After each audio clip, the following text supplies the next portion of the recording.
Hey, do you like Bible prophecy? Do you like to hear about the last days? We're going to do something a little different in this video. In this video, I am going to read for you word for word what Jesus said when he was asked by his apostles, what is it going to look like right before you return? So instead of me giving my take on what Jesus said, I am just going to read for you word for word what Jesus himself said.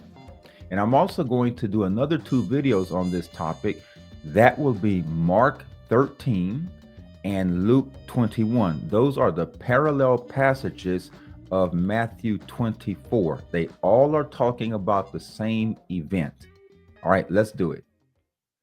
And let me begin by telling you what translation I'm using. I'm using the New Living Translation. And the reason I'm using this one is it is a thought for thought translation based upon the original languages. Now there are word for word translations of also built upon the original languages, and those are good for exactness. Okay, word for word. This one is thought for thought.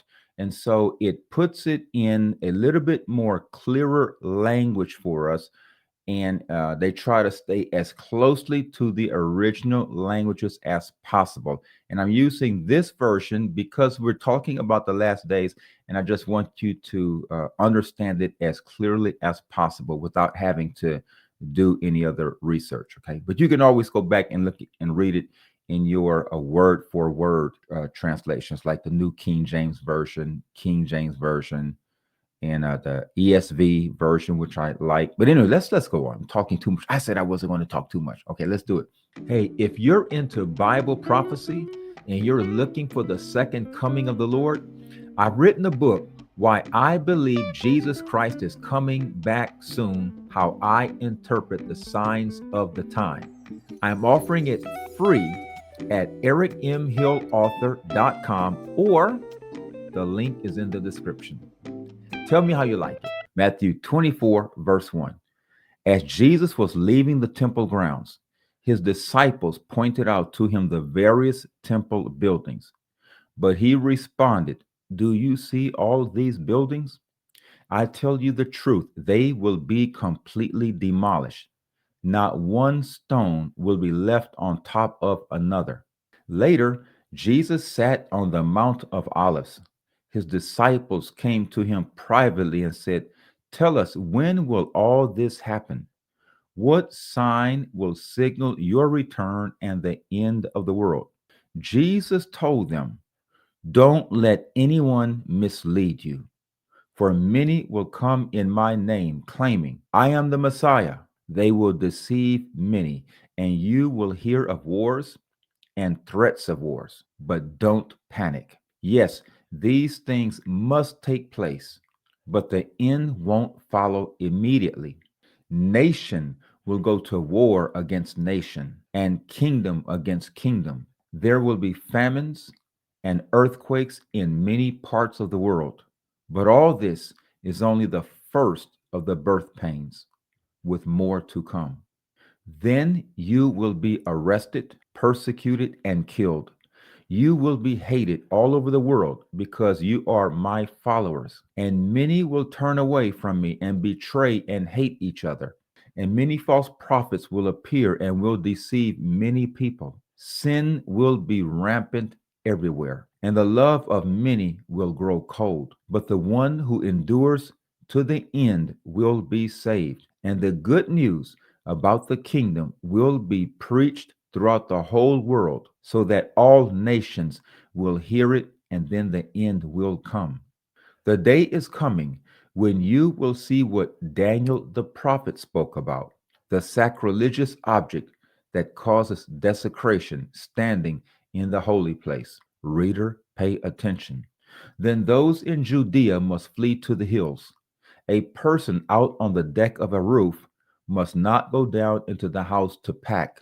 A person out in the field must not return even to get a coat.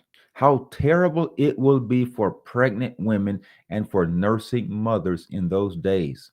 And pray that your flight will not be in winter or on the Sabbath, for there will be greater anguish than at any time since the world began, and it will never be so great again. In fact, unless that time of calamity is shortened, not a single person will survive. But it will be shortened for the sake of God's chosen ones. Then, if anyone tells you, "Look, here is the Messiah," or "There he is," don't believe it. For false messiahs and false prophets will rise up and perform great signs and wonders so as to deceive, if possible, even God's chosen ones. See, I have warned you about this ahead of time. So if someone tells you, "Look, the Messiah is out in the desert," don't bother to go out and look. Or, "Look, he is hiding here," don't believe it. For as the lightning flashes in the east and shines to the west, so it will be when the Son of Man comes. Just as the gathering of vultures shows there is a carcass nearby, so these signs indicate that the end is near. Immediately after the anguish of those days, the sun will be darkened, the moon will give no light, the stars will fall from the sky, and the powers in the heavens will be shaken. And then at last, the sign that the Son of Man is coming will appear in the heavens. And there will be deep mourning among all the peoples of the earth. And they will see the Son of Man coming on the clouds of heaven with power and great glory. And he will send out his angels with the mighty blast of a trumpet, and they will gather his chosen ones from all over the world, from the farthest ends of the earth and heaven. Now learn a lesson from the fig tree. When its branches bud and its leaves begin to sprout, you know that summer is near. In the same way, when you see all these things, you can know his return is very near, right at the door. I tell you the truth, this generation will not pass from the scene until all these things take place. Heaven and earth will disappear, but my words will never disappear.